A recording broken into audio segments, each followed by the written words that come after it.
일본의 베스트셀러 편집자 미노아 고스케. 그는 겐토샤로 이직한 후 뉴스픽스 북을 설립하고 1년 만에 100만 부를 팔아치웁니다.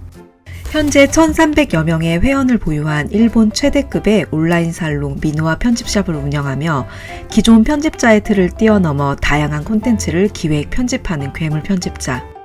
이슈가 되는 모든 것에 안테나를 세우고 흥행이 되는 모든 방법을 동원하는 이슈메이커인 그가 작업을 할 때 가장 중요하게 생각하는 것은 스스로 미친 듯이 매달릴 수 있을 만큼 좋아하는 일을 선택하는 것.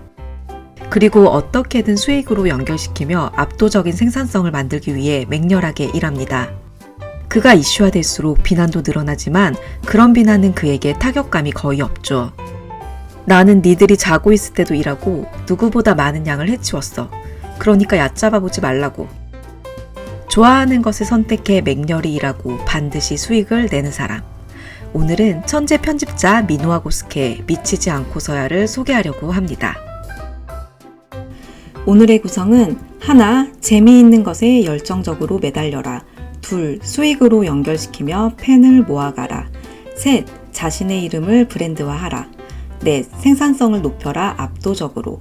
이렇게 4가지로 소개하려고 합니다. 하나, 재미있는 것에 열정적으로 매달려라.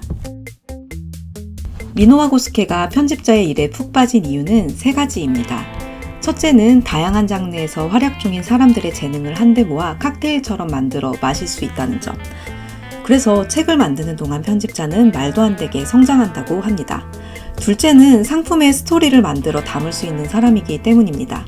세 번째는 사람의 감정을 감지하는 후각을 연마할 수 있기 때문이라고 합니다. 이 책의 제목 미치지 않고서야는 그런 미노아 고스케의 열정을 잘 요약한 제목인데요. 그는 놀듯 일하고 일하듯 놀며 자신이 좋아하는 것에 계속 열정을 쏟아부으라고 말합니다. 이 책을 읽다 보면 중요한 단어 중 하나가 재미라는 걸 발견하게 됩니다. 그는 자신이 독자 입장에서 꼭 읽고 싶다고 생각하는 것을 만듭니다. 스스로 이 원고를 세상에 낼 수만 있다면 편집자를 그만둬도 좋다라고 생각하는 것을 만들면 된다는 거죠. 그리고 그 후에 열정이 홀로 좋아하는 것에 그치지 않도록 다른 사람의 감정을 상상해 있는 힘껏 스토리를 실어 대중이 공감할 수 있는 영역으로 만듭니다. 둘, 수익으로 연결시키며 팬을 모아가라.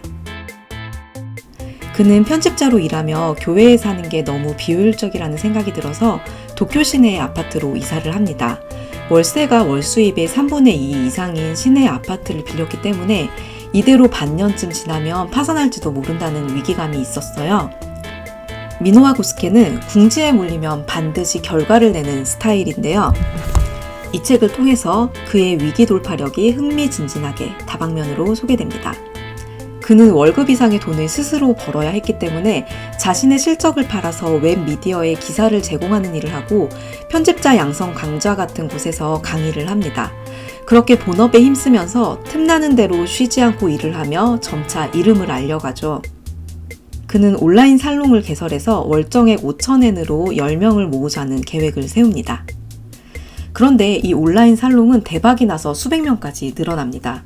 그가 베스트셀러를 출간하고 여러 곳에 기사를 쓰고 강의를 하는 사이에 조금씩 팬이 늘어난 거예요. 그는 자기가 편집자라기보다 프로듀서에 가까운 사람일지도 모른다는 것을 발견합니다. 월 5만엔을 받고 귀하의 상품을 기획해드립니다. 라는 글을 트위터에 남겼는데 수십 건의 문의를 받게 되고 지금은 단가를 높여 1시간에 50만엔을 받기에 이릅니다.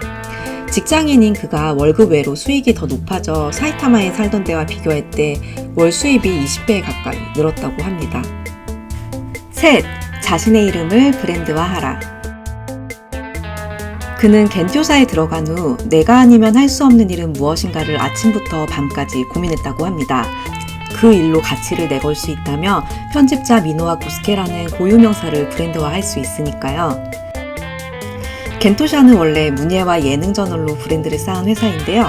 그는 그 분야에서 어설픈 효과를 낸다고 해도 아무런 의미가 없을 거라고 생각했대요. 꼼꼼히 살펴보니 겐토샤는 의외로 비즈니스 서적 분야에서는 그다지 강점이 없는 회사였습니다. 그는 경제뉴스 앱인 뉴스픽스와 협정을 맺고 뉴스픽스북이라는 새로운 레이블을 설립합니다. 그는 자신의 이름을 남기는 것까지가 일이다 라고 말합니다. 이벤트를 성공시키기까지 얼마나 괴로운 일이 많았는지를 블로그에 쓰거나 인터뷰를 해서 자신의 이름을 팝니다. 이벤트를 능숙하게 개최하는 사람은 얼마든지 있잖아요. 그보다 이 일은 꼭 그 사람에게 맡기고 싶다라는 마음이 들도록 자신을 끊임없이 노출시키고 브랜드화하는 거죠. 그는 새벽 3시에 출근해서 6시에 원고를 넘깁니다. 콘티를 짜는 일이나 메일에 대한 답변은 택시 안에서 해결하고요. 그렇게 폭풍과도 같은 일정 속에서 창간 1년 만에 100만 부를 돌파합니다. 그는 SNS의 파워를 너무나 실감했기 때문에 어떻게 하면 인플루언서들이 자신의 책에 관해 언급할 수 있을지 밤낮으로 고민했다고 합니다.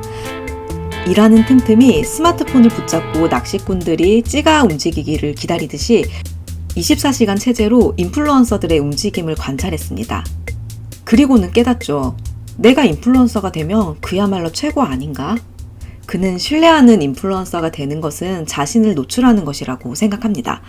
트위터를 통해 책을 선전하기만 한 것이 아니라 자신의 인간성과 인생관을 그대로 드러내고자 마음먹습니다.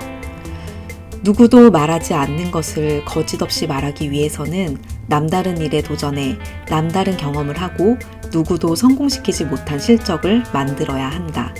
결국 나는 어떤 사람이고 어떤 일을 하고 싶고 지금 어떤 일을 하고 있는가.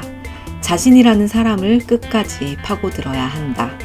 그런 면에서 공감을 얻으면 자연히 팔로워가 늘어나고 비즈니스에서도 열렬한 지지자가 생긴다.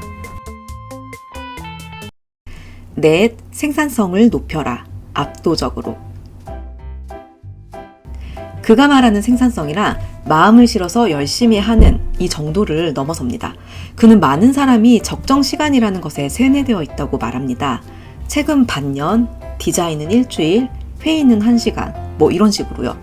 하지만 그는 책은 3달 만에 만들고 디자인은 이틀 만에 해달라고 요청하고 회의는 그냥 선체로 간단히 대화를 나눈다고 해요.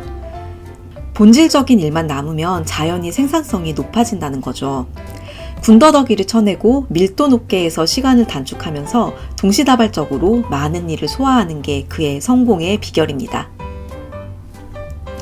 첫째도 양, 둘째도 양, 셋째도 양이다. 압도적인 양을 소화하고 나서야 비로소 보이는 세계가 있다. 이 문장은 이 책을 읽으면서 가장 제 마음을 세게 때렸던 문장입니다. 압도적인 양을 소화하고 나서야 비로소 보이는 세계를 경험하고 싶더라고요. 저는 4분기에 굉장히 집중해서 에너지를 높여 일하는 편인데요. 그렇게 해서 곳간을 채워놔야 1년 동안 제가 하고 싶은 작업들에 집중하고 연구할 수 있거든요. 그 시기에는 아프거나 우울해도 그런 고통 같은 거에 집중할 시간이 없어요. 아파도 일하고 우울해도 날려버리고 계속 집중하고 이렇게 일을 합니다. 이렇게 1년을 살 수는 없어서 4분기만 그렇게 하고 있고요. 이렇게까지 할 수 있는 이유는 수익에 대해서나 양에 대해서 명확한 목표가 있어서 그런 거거든요. 그런데 그렇게 하면서 알게 된 건 집중해서 방대한 양을 처리하다 보면 자신의 용량이 늘어나고 거기서 다시 100을 더 할 수 있다는 거였어요. 이 책에서는 뛰어날 정도로 우수해지면 평론가를 자처하는 사람들에게 비판을 받고 중상모략을 당하게 된다고 해요. 그게 자신이 브랜드가 되었다는 증거라고 합니다. 주변에서 비판이 쏟아질 때 자신을 지탱해 주는 것은 다름 아닌 양이라고 합니다. 나는 니들이 자고 있을 때도 일하고 누구보다 많은 양을 해치웠어. 그러니까 얕잡아 보지 말라고. 이런 확실한 감각이 손에 남아있으면 가슴을 활짝 펴고 싸울 수 있다고 해요. 이렇게 해서 일본 천재 편집자의 성공 비법을 4가지로 요약해 보았는데요. 하나, 재미있는 것에 열정적으로 매달려라. 둘, 수익으로 연결시키며 팬을 모아가라. 셋, 자신의 이름을 브랜드화하라. 넷, 생산성을 높여라. 압도적으로. 이 책을 통해 더 자세하고 재미있는 사례들을 살펴보시기 바랍니다. 최근에 유튜브 콘텐츠에 대해서 스스로 부족하다는 생각을 많이 했는데요. 저는 기획 일을 오래 했기 때문에 어떻게 해도 100% 완벽한 기획을 할 수 없다는 걸 잘 알아요. 그래서 일할 때 항상 100을 쏟아서 일하고 결과물에 대해서는 스트레스를 잘 안 받는 편인데 최근엔 저의 유튜브 콘텐츠가 너무나 부족해 보이더라고요. 그게 저는 조금 기뻤어요. 이제 부족함이 두드러지게 보일 만큼 성장해가는 출발점에 다시 섰구나 하는 생각이 들어서였어요. 무언가를 더 알게 되는 단계에서 중요한 게 내가 잘 모른다는 걸 알게 되는 거라고 하잖아요. 이 책을 읽으면서 내가 얼만큼 잘했는지, 얼마나 부족한지에 연연할 시간에 방대한 양으로 자기를 밀어넣으며 계속 전력 질주하며 성장해 가보자는 동기부여가 됐습니다. 그렇게 전력 질주한 시간이 단단하게 쌓이면 어떤 비난과 역경 앞에서도 미노아 고스케처럼 나는 누구보다 많은 양을 해치웠어. 그러니까 네가 얕잡아 본들 어쩔 거야 하고 담대하게 말할 수 있는 그런 내면의 힘이 생길 거라는 기대도 하게 됩니다. 미노아 고스케는 흥행을 위해 모든 안테나를 세우는 사람이지만 그가 일할 때 가장 전면에 세우는 것은 스스로가 좋아하는 것을 만드는 일입니다. 그에게는 어디까지나 스스로가 열광할 수 있는가, 이게 중요한 것이죠. 그는 성공에 대해 죽을 때 내가 편집한 책들을 책장에 나란히 꽂아놓고 두근거릴 수 있다며 그것이야말로 성공이라고 말합니다. 자신이 좋아하는 일로 목숨을 걸고 수익을 만들어내는 일. 이 책을 통해 만나보시는 건 어떨까요? 해나의 한 줄 요약. 좋아하는 일로 목숨 걸고 수익을 만들어내라.